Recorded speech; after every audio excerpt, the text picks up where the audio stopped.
I need your full name, and can you spell it, please? Okay, my name is Richard Routledge, Routledge.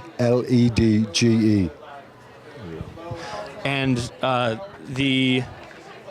what's the name of the band that you were part of? That would be the Cryin Shames. The Cryin Shames. How do you want me to introduce you? With of the Cryin Shames, or Yeah, I think if you go, because there's two Cryin Shames. There's a Cryin Shames over here as well. There's a band from Chicago called the Cryin Shames that were both going at the same time, more or less, the same time period. And then there was a band called the Cryin Shames, of which I was a member. That was a purely English band. Okay. We had a hit record over there, and apparently the Cryin Shames had a minor hit record over here in the Chicago area. So there was a lot of confusion at the time. I could go on forever about this. No, this is great. We didn't really touch on this in the question and answer section of the audience thing. So this is really fun. It's relevant to Joe and the movie. You were talking about how it's changed. Let's talk. Let's say which movie. We can do that. Talking about a day in a life and the death of Joe Meek. Joe was the first independent producer in the UK, and the industry has changed so much since then. I mean, more to the point. It's very strange actually, because a lot of the young musicians are doing what Joe used to do now. I mean, he was the pioneer. He showed us all the way of how we didn't have to have the big, huge studios to make a product. So in kind of way, it's gone full circle, like most things in music tend to do anyway. They kind of go round. I mean, it's not the same business now that it was in the 60s. And it seems to be a little bit more fragmented now. Because there isn't that money to push the new artists to get them out there in a big way, like the way the big record companies used to do.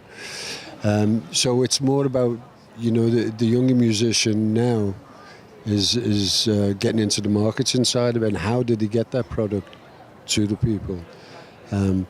But it's, to get back to Joe, I mean, he was a pioneer in the sense he went against the grain, against the big companies, and showed us all how to do it, really, and they were afraid of him, because they seen the future, I guess, I mean, the industry's kind of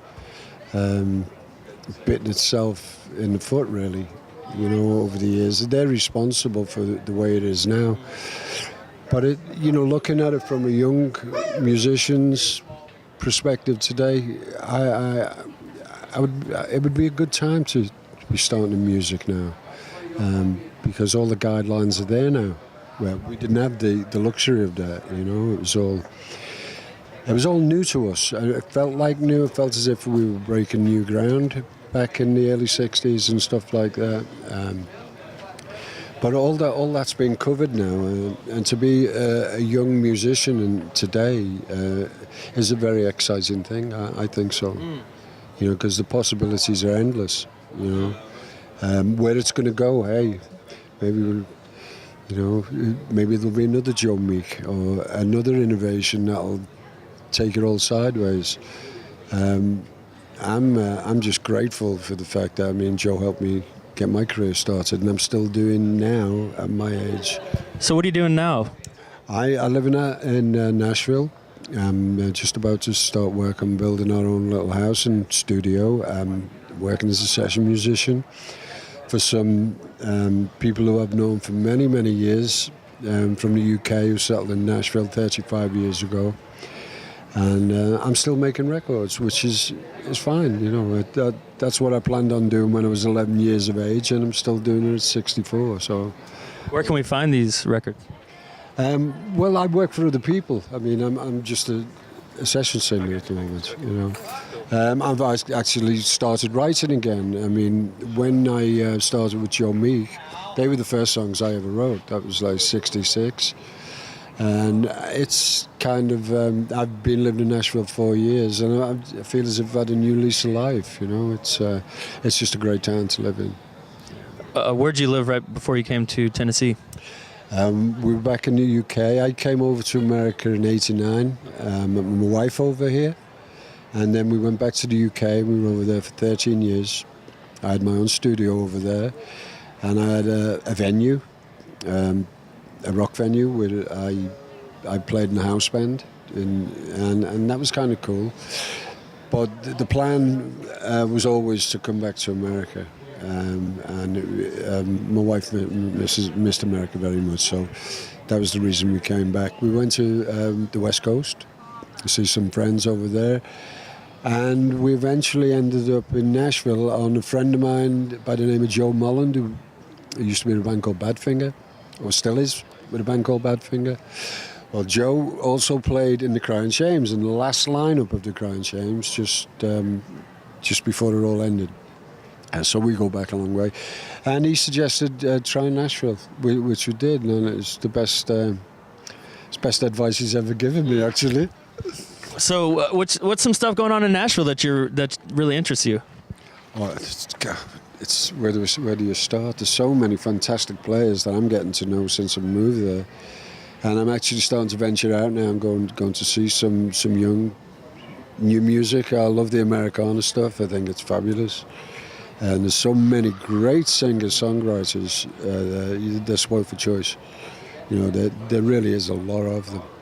And East Nashville, where I live, I just love the place. It reminds me of what Liverpool was like pre-Beatle. It feels as if there's something going to happen in East Nashville. It hasn't happened yet. Yo, it's happening, I think. You know, you can just feel it. You know, it's just...